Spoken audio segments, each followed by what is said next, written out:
kita sudah belajar namanya? One way ANOVA, Bapak. One way ANOVA, good ya, karena ada 3 kelas terus menyelesaikan satu masalah. Ya, sehingga itu menggunakan cuman satu jalur saja karena cuman satu masalah. Nah, tapi kalau kita ini tambah lagi dengan yang lain, kelompok yang lain gaya belajar, nah itu masuk ke ANOVA two way. Nah, ANOVA two way ini sehingga yang ditambah itu bukan masalahnya tapi solusinya. Ya, dilihat dari solusi yang lain. Siapa tahu ternyata kemampuan koneksi matematis itu bukan karena belajarnya, tapi misalkan ini gaya belajarnya. Misalkan, selain gaya belajar yang biasa dipakai apa? Ada gender, ada prior knowledge. Prior knowledge itu kemampuan awal ya, kelompok pintar, kelompok sedang, kelompok rendah gitu ya. Terus ada self-esteem, self-regulated learning, self-efficacy, dan lain sebagainya. Nah, kata lain dari ANOVA two way adalah univariat. Jadi kalau kalian menemukan kata univariat, berarti itu adalah ANOVA two way. Nah, judul yang di atas nggak harus mesti seperti itu. Bisa diganti juga dengan yang bawah contohnya. Ini ya, pengaruh model pembelajaran dan gaya belajar terhadap kemampuan koneksi matematis. Boleh seperti ini? Boleh. Misalkan model pembelajarannya 3, gaya belajarnya 3 juga ya, terhadap kemampuan koneksi matematis. Maka ini disebut dengan univariat. Ya. Terus yang bawah, coba yang bawah.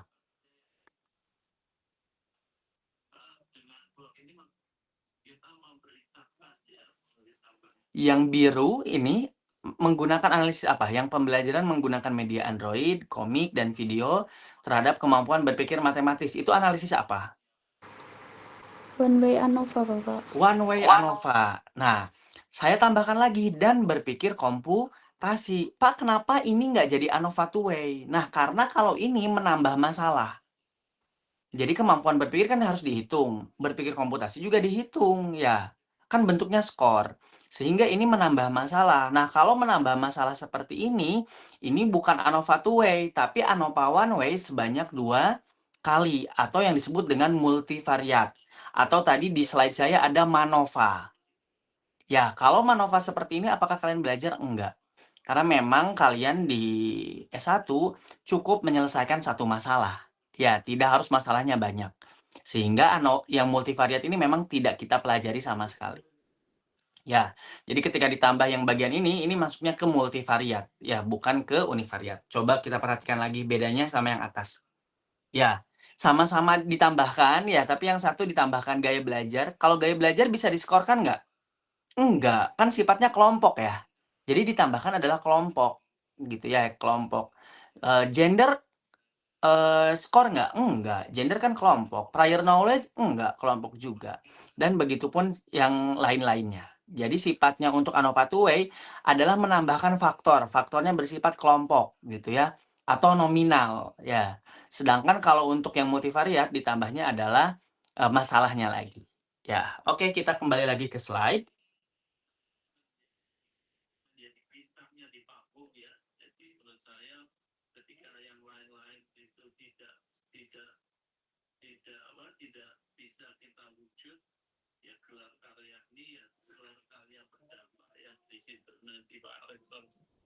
Kita desain untuk menyerahkan pada stakeholder yang kemudian nanti ada wartawan yang posting bahwa Film Indonesia menyerahkan karya pada stakeholder itu postingan berita itu yang penting karena setiap laporan karya yang biasanya kita laporkan ke UNESCO. Oke, kita lanjut lagi ya, two way ANOVA yang tadi. Nah, seperti yang tadi saya bilang, ini contohnya. Jadi ada metode, misalkan ini ada metodenya 3, ada ceramah, ada diskusi, ada eksperimen. Dan satu lagi saya inginnya kelompok satunya adalah berdasarkan jenis kelamin, laki-laki dan perempuan. Sehingga ada pertanyaan, apakah jenis metode itu berpengaruh terhadap nilai? Kedua adalah apakah jenis kelamin berpengaruh terhadap nilai? Dan terakhir, kombinasi dari 2 itu berpengaruh nggak atau saling mempengaruhi nggak terhadap nilai? Gitu ya.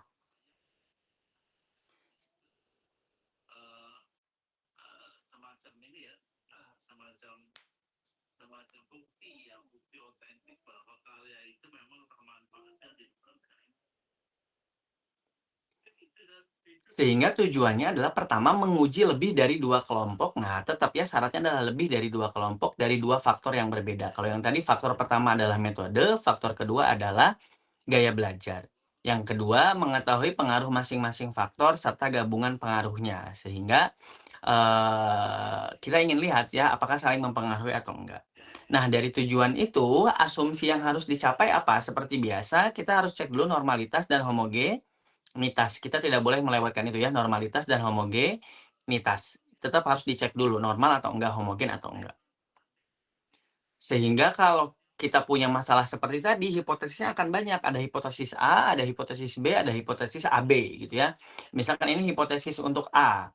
Tidak ada perbedaan nilai rata-rata berdasarkan metode pembelajaran.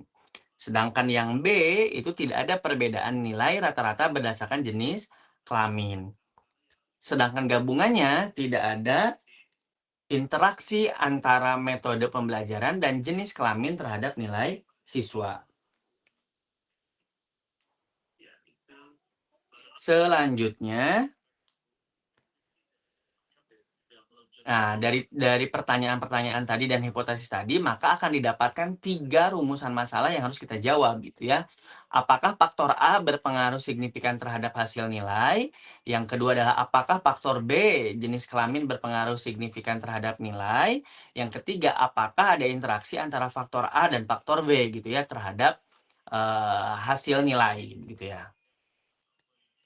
Nah, dari semua itu, kalau langkah secara manual, itu sama seperti kemarin, kita harus menghitung sigma X kuadrat, terus harus menghitung X bar kelas, harus menghitung, X bar kelompok, atau di sini rata-rata tiap kelompok, ada rata-rata untuk faktor A, rata-rata untuk faktor B, terus juga rata-rata total semua data gitu ya.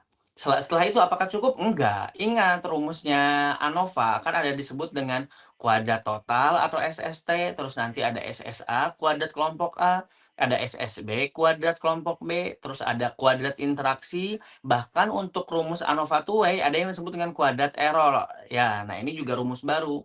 Pak, kenapa yang sekarang tidak diajarkan manual? Wis mumet ya. Kalian yang minggu kemarin aja belum tentu paham, apalagi yang ini, gitu ya. Terus ini selanjutnya adalah hitung derajat kebebasannya, karena banyak variabelnya, maka untuk DF-nya pun ada 5 ya. Ada DF faktor A, DF faktor B, ada DF interaksi, ada DF error, ada DF total gitu ya. Selanjutnya, setelah DF, langkah selanjutnya adalah mean square ya, atau rata-rata dari keseluruhan. Nanti ada MS, ada MSA, ada MSB, ada MSAB, ada MSE. Sehingga nanti terakhirnya adalah F, sama dengan mau mati saya. Oh, sebentar.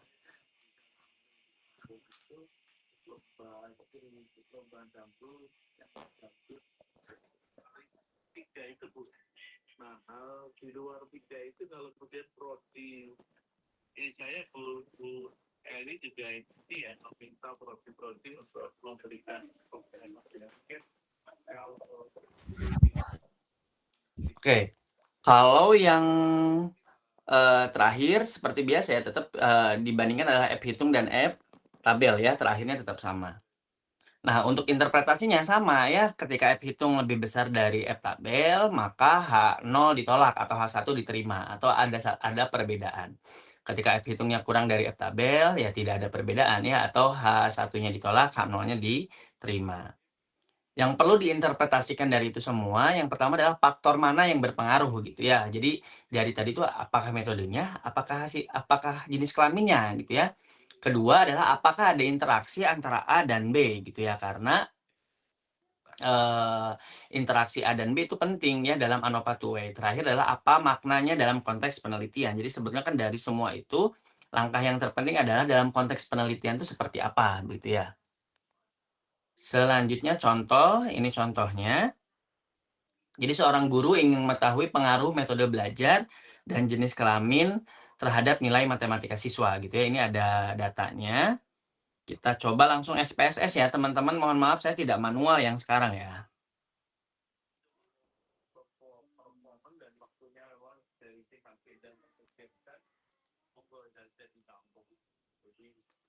Gimana ini? Nah, kita coba saya buka SPSS-nya dulu. Tapi gitu ya, kalau kita kosong gitu, semakin ada banyak performance yang kemudian kita agendakan dan itu akan mengiringi ini proses penyampaian hadiah ya, dan mengiringi proses penyampaian hadiah dan waktu yang besar. Nah, sudah seperti ini, sama seperti yang kemarin, kita ke variabel view terlebih dahulu ya. Kita ke variabel view seperti biasa, misalkan ini responden ya, atau siswa. Terus di sini nilai, di sini metode. Selanjutnya tadi ada gender ya, atau jenis kelamin. Siswanya kita rubah jadi string seperti biasa. Terus ininya diubah jadi ordinal. Ini juga. Terus yang metode dan gender jangan lupa ditambahkan value-nya ya. Yang metode kan ada 3 di sini, yang titik 3 jangan lupa di sini ditambah 1 adalah ceramah,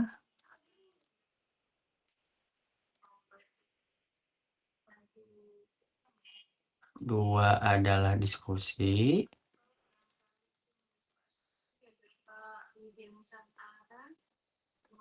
3 adalah eksperimen. Nah, yang gendernya jangan lupa juga ditambahkan ya. Misalkan 1 untuk laki-laki,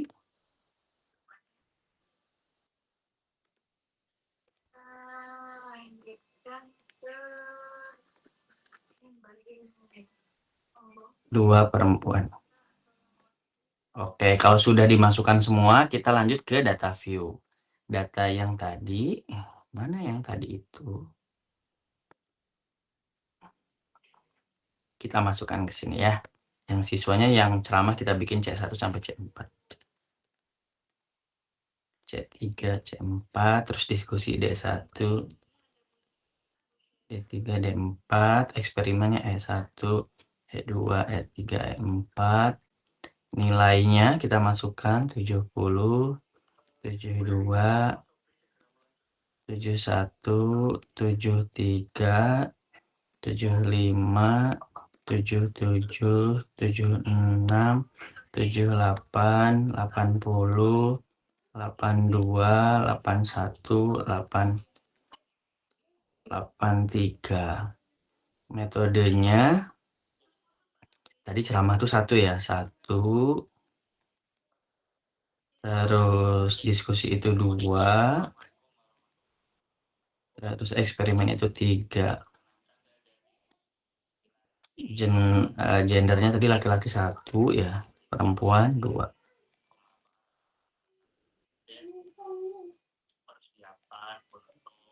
Oke, sudah.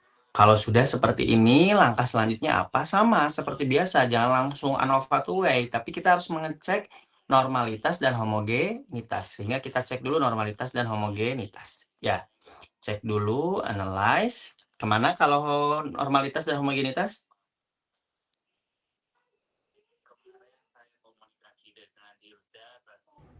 Deskriptif statistik.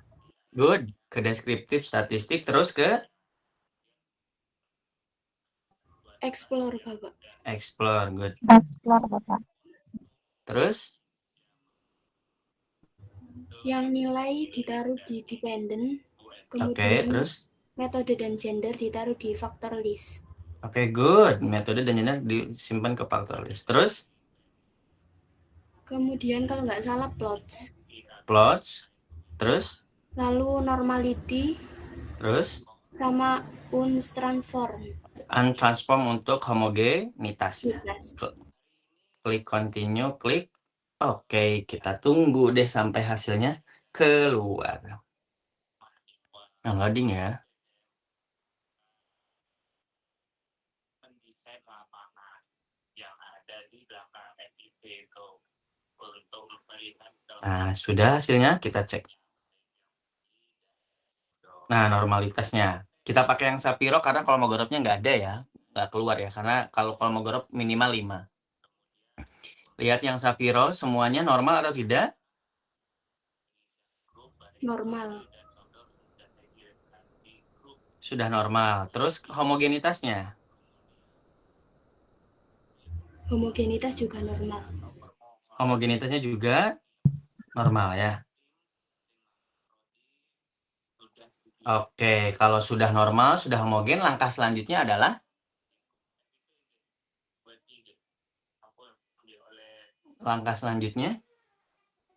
Uji two-way ANOVA. uji two-way ANOVA. Langkahnya adalah analyze, teman-teman. Harusnya ke compare means dulu, tapi di compare means ada nggak two-way ANOVA? Tidak Ada nggak? ada. Nggak Tidak ada, adanya cuma one way ANOVA. Nah, maka kalau di compare means nggak ada, langkah selanjutnya ke yang bawahnya. General linear model. Tadi kata lain ANOVA two-way itu apa? Univariat. Univariat. Berarti kita lanjut ke univariat. Variat. Ya, kita lanjut ke univariat. Kalau sudah, sama seperti tadi. Nilai dimasukkan ke dependent variable, metode dan gender dimasukkan ke fix faktor. Ya, terus plots-nya. Nah, metode ke horizontal, gender ke separate lines. Boleh ditukar nggak? Boleh. Ya, nggak harus sama seperti ini. Mau misalkan gendernya di atas, terus metodenya di bawah, terserah. Tapi yang jelas digabungkan, masukkan ke seperti ini, terus diklik add. Ya, nah baru bisa muncul continue. Ya, diklik continue. Terus kalau mau sekalian post hoc, diklik post hoc. Kalau enggak, nggak apa-apa. Misalkan metodenya mau, gender juga mau. Terus ini LSD, terus diklik continue. Klik OK. Nah, ada tulisan, lihat warningnya. Post hoc tests are not performed for gender because there are fewer than 3 group. Jadi untuk gender, karena tadi gender ada berapa? Ada 2 kelompok ya, cuman laki-laki dan perempuan. Ternyata tidak bisa dilakukan uji post hoc. Jadi uji post hoc itu dilakukan minimal 3 kelompok ya. Harus 3 kelompok, lebih dari 2 kelompok. Nah, kita lihat yang di sini signifikansinya. Lihat yang metode. Metodenya 0,001. Berarti terdapat perbedaan nggak dari metode? 0,001. Ada perbedaan atau enggak?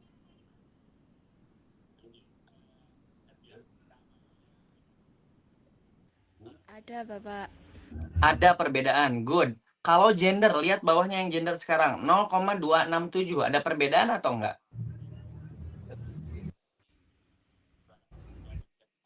Tidak ada ya, karena di atas 0,05 sehingga tidak ada perbedaan. Jadi antara laki-laki dan perempuan tidak ada perbedaan terhadap hasil belajar. Nah, kalau digabungkan ini yang metode bintang gender, ini tuh yang digabungkan 1,000.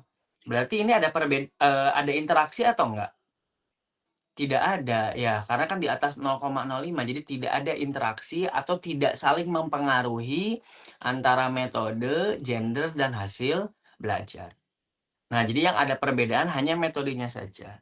Sehingga yang harus kita cek post hoc-nya adalah metodenya. Kita cek post hoc untuk metode yang ini nih. Ya, 0,0 ceramah dan diskusi. 0,002. Kalau kita lihat berarti ada perbedaan. Kalau ada perbedaan, cek mean difference-nya. Negatif 5, berarti ceramah lebih negatif atau lebih jelek dibanding diskusi. Kedua, ceramah dan eksperimen. 0,001 di bawah 0,05 berarti terdapat perbedaan. Karena terdapat perbedaan, kita lihat mean difference-nya. Mean difference-nya ternyata negatif, berarti ceramah lebih negatif atau kurang bagus atau lebih jelek dibandingkan eksperimen. Terakhir adalah diskusi dengan eksperimen. Kita lihat. Ini 0,002 disimpulkan berarti terdapat perbedaan. Berarti ada yang lebih baik. Kita cek mean difference-nya. Mean difference-nya untuk diskusi adalah negatif. Sehingga diskusi lebih jelek dibanding eksperimen. Sehingga kalau kita simpulkan, eksperimen lebih baik dari diskusi. Diskusi lebih baik dari ceramah. ya, dan eksperimen juga lebih baik dari ceramah. Sehingga kalau kita rankingkan, kita urutkan, eksperimen paling atas, disusul diskusi, disusul dengan ceramah. Sehingga memang hasilnya berbeda, kesimpulannya berbeda. Begitu. Monggo barangkali ada pertanyaan terkait two way ANOVA. Jadi ini kalau teman-teman mengerti yang one way ANOVA, yang two way ANOVA lebih gampang ya, karena kan two way ANOVA ini lanjutan dari ANOVA one way, cuman ditambahkan kelompok pembanding atau faktor lainnya gitu ya, faktor yang lain. Monggo barangkali ada pertanyaan, seperti sesuai janji Pak Jenal hari ini nggak akan lama-lama, karena memang mau Jumatan pertama, kedua memang ya banyak hal lain yang harus Pak Jenal juga lakukan. Begitu, ada pertanyaan teman-teman? Boleh tentang statistik ini, boleh tentang penelitian, boleh tentang yang lain-lain, silahkan. Yang terupdate bahwa dari materi sudah kami sampaikan ke sampai kami progres untuk menuju dashboard karena memang nampaknya kemarin sudah justifikasi bahwasanya kalau untuk dana kami di luar dari dana PUPR sehingga kami sudah membagi beberapa sih gitu ya terkait dengan permohonan pemateri, radio, moderator, flyer, keuangan dan koordinator untuk buku. Kami sudah membagi artisi di seluruh divisi seni bangsa. Kemudian juga sudah kami planning karena kemarin harapan